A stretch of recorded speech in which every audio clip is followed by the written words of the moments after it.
You do not live where you think you do. None of us do, thanks to the limitations of making flat representations of a globe. Maps.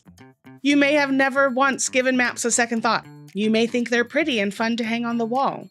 Or if you're like me, you spend a slightly concerning amount of time thinking about maps, how they're made, and what they're used to do after watching that one scene in The West Wing, Season 2, Episode 16, after it aired 24 years ago. Plain and simple, we'd like President Bartlett to aggressively support legislation that would make it mandatory for every public school in America to teach geography using the Peters projection map instead of the traditional Mercator. Why are we changing maps?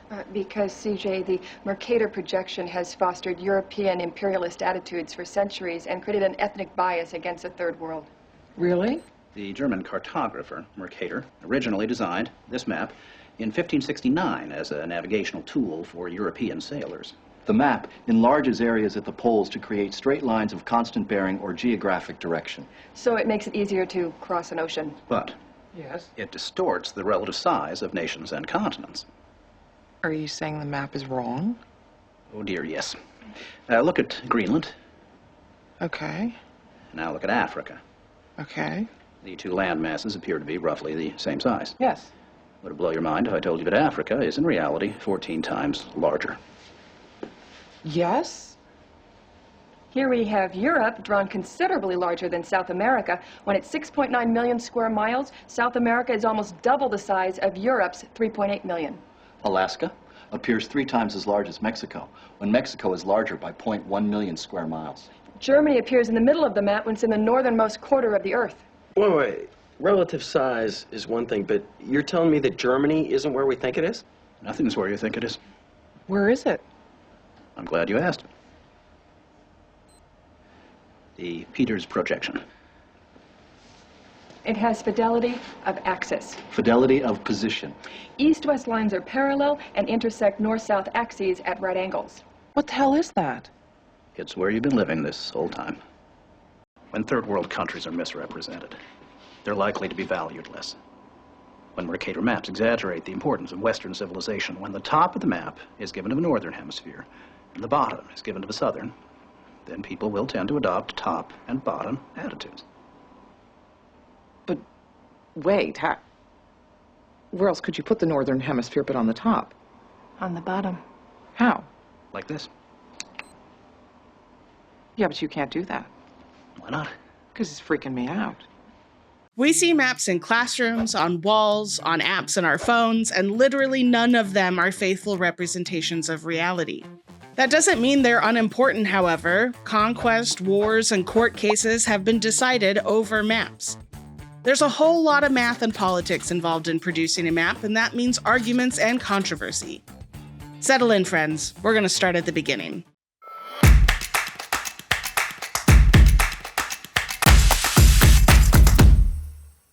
Once humans developed agriculture and made permanent settlements, they needed to know where those settlements were, what made up those settlements, and where their stuff was. While the definition of map is a bit wishy-washy, we have found maps or map-like things dating back over 8,000 years. They found a wall painting of a map of an Anatolian city in modern-day Turkey that dates back to the 6000s BCE. The oldest surviving world map is of Babylonia in the 800s BCE. The ancient Greeks and Romans really upped the game in the 500s BCE. Roads were essential to the Roman world, motivating the creation of road maps called itinerarium. There's only one surviving example. In the 400s, China's geography literature also takes off. The oldest maps there are from the 300s BCE, with Susong star maps being the oldest star chart we found in printed form. Ptolemy wrote his treatise on cartography in 150, compiling the geographic knowledge of the 2nd century Roman Empire. That work would be translated into the Arabic language in the 800s and majorly influence the map traditions of the Islamic world. In 1153 CE, Arab geographer Muhammad al-Idrisi produced his Book of Roger Atlas. He combined the knowledge of Africa, the Indian Ocean, Europe, and the Far East, working with classical literature and contemporary accounts from Arab merchants and explorers. It remained the most accurate world map for the next 300 years. Cartography rapidly expanded and standardized traditions during the Renaissance and Age of Discovery. At the time, maps were time-consuming and expensive to make. Owning maps were status symbols to show off that you were sophisticated, educated, and worldly, and that you had the connections to get your own map or globe made. They would be displayed with equal importance as paintings and other pieces of art. The oldest globe we found was produced in 1492 by Martin Behaim. He was a German cartographer and advisor to King John II of Portugal. There were three main functions of maps in the Renaissance: general descriptions of the world, navigation and wayfinding, and land surveying and property management. European cartographers copied earlier maps and drew their own based on different explorers' and merchants' observations and new observation techniques. Maps would often include illustrations, written descriptions, or detailed histories. In addition, the invention of the magnetic compass, telescope, and sextant led to maps being more and more accurate over time. These tools, combined with the newly invented printing press, meant that maps could be mass-produced and become more available to everyone. In fact, by the end of the 1500s, about 10% of Venetian homes are said to have some sort of map in the home. It was the 1500s in particular that saw a bunch of map innovations. In 1507, Martin Waldseemüller produced a globe and large 12-panel world wall map that was the first to use the name America. Diogo Ribeiro produced the first planisphere with a graduate equator in 1527. In 1569, Gerardus Mercator produced his famous world map. And in 1570, cartographer Abraham Ortelius created the first true modern atlas. Since Gerardus Mercator is the villain of that West Wing clip, we obviously need to know who he was. Gerardus Mercator was born Geert or Gerard Kramer in Flanders. He would later change his name to a Latinized and translated version of his name in university. Kramer means merchant, so he adopted the literal translation of his family name into Latin. This kind of thing was common practice to show everyone just how smart and learned you were. Mercator's father was a poor shoemaker, but his uncle, Gisbert Kramer, was a well-respected priest, and he took Mercator under his wing and would eventually become his guardian after his father's death. He was sent to study at a famous school called the Brethren of the Common Life. He studied the Bible, Latin, logic, and rhetoric. They focused on Aristotle's philosophy, Pliny's natural history, and Ptolemy's geography. Mercator moved on to the Old University of Leuven in 1530. He became lifelong friends with people like Andreas Vesalius, Antoine Perronneau, and George Cassander. Students at the university completed their first degree or magister that would focus on arithmetic, geometry, astronomy, and music.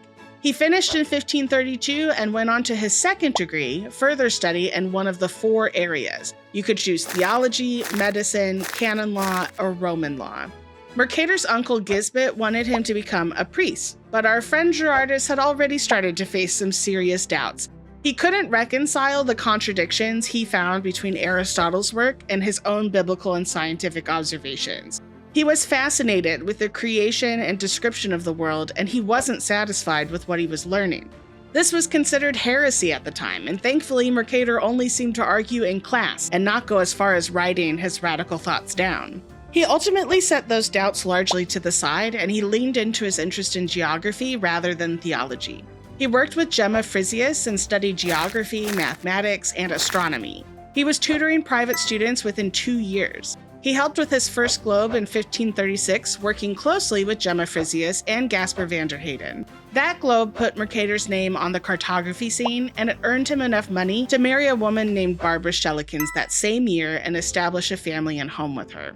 He really cemented his name in the books with his 1537 map of the Holy Land, which was researched, engraved, printed, and partly published by himself. He also published the first map of the world the next year, a map of Flanders in 1541, and a terrestrial globe in 1541 as well. He even made a splash with a small instruction manual on how to write in italic script or chancery cursive in 1540. By this time, Mercator had made a reputation for himself as someone with high connections, but also maybe some heretical ideas. On top of his scary questions in university, he'd also corresponded with a Franciscan monk that was deemed controversial and heretical, named Franciscus Monachus. For those following along at home, that's the literal translation of Franciscan monk into Latin. And he was close friends with people like Philip Melanchthon, who was a big Lutheran reformer. In 1543, Mercator's name appeared on a list of 52 Lutheran heretics, even though he never claimed to be Lutheran. He just was friends with Lutheran reformers, had asked questions, and he had enough connections with elite society to be a threat. He spent 7 months in prison, and his friends in high places petitioned on his behalf, and he was ultimately freed due to a lack of evidence. Others on that list, though, ended up tortured and executed. Mercator would never speak about his religious thoughts again, and he drove right back into work. The emperor actually ordered a bunch of instruments from him right after his prison sentence, and he made globes, compasses, an astrolabe, and astronomical rings for the court. He moved to Duisburg in modern-day Germany in 1552, which was a more tolerant city to religious differences, and he spent the rest of his life there. He began working with his now adult sons in cartography, publishing a more accurate map of Britain in 1564, and surveying and mapping Lorraine. This was the first kind of long-term travel that I can find from Mercator, and he got really sick on the trip. His son finished the surveying while Mercator went home to recover, and that was kind of it for the world travel for him. In addition to just maps, Mercator cared about the description and history of the world. Using a literal reading of the Bible and adding his scientific and astronomical calculations, he and 122 other authors compiled the Chronologia in 1569. It was a massive description, genealogy, and history of every empire that had ever existed. An expansion called the Cosmographia was a similar description, but this time of the entire universe. No big. This is the same time his most famous map is published, his world map that we all know, which he called a new and more complicated representation of the terrestrial globe properly adapted to use in navigation. Before we get into his world map, we're going to need to get into what makes a map. There's a lot of math and graphic design to consider. You need to know what purpose the map will serve. What kind of size, shape, color, and pattern can be used to communicate what you need to, the composition of the map itself, and how to lay it out and letter it beautifully. The most mathy bit is why maps are not entirely accurate representations of the world around us.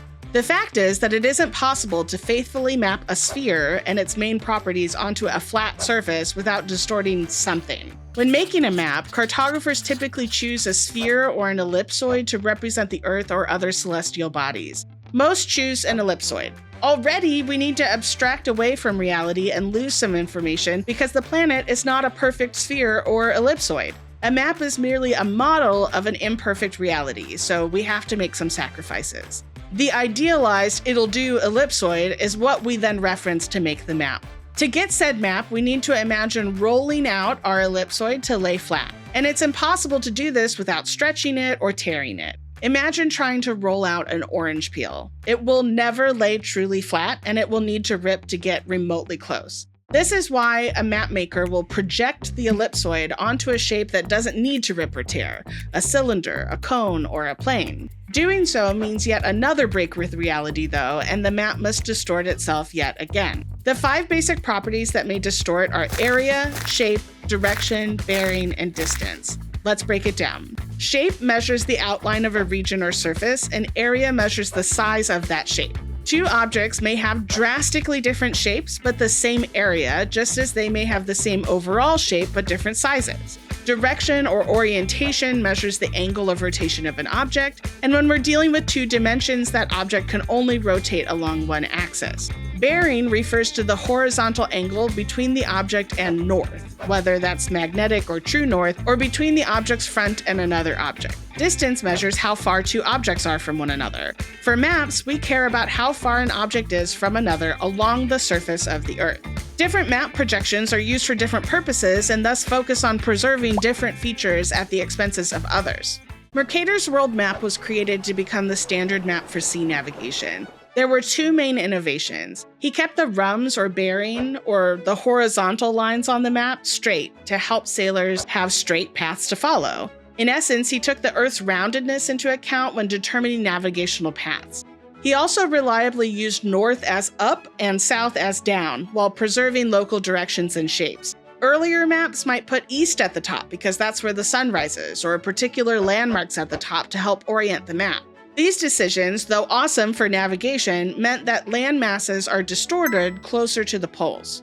For example, Greenland appears to be the same size as Africa. In reality, Africa is 14 times larger. Its real area is comparable to the Democratic Republic of Congo. Similarly, Africa appears to be roughly the same size as South America. In reality, it is 1.5 times larger. Alaska looks like it's the same size as Australia, but Australia is 4.5 times larger than Alaska. In fact, Alaska looks like it's the same size as Brazil, but Brazil's area is nearly 5 times larger. And Madagascar and Great Britain look like they're the same size, but Madagascar is actually twice as large. Mercator never really intended this map to be a true representation of the land on Earth, though, really just navigating between them.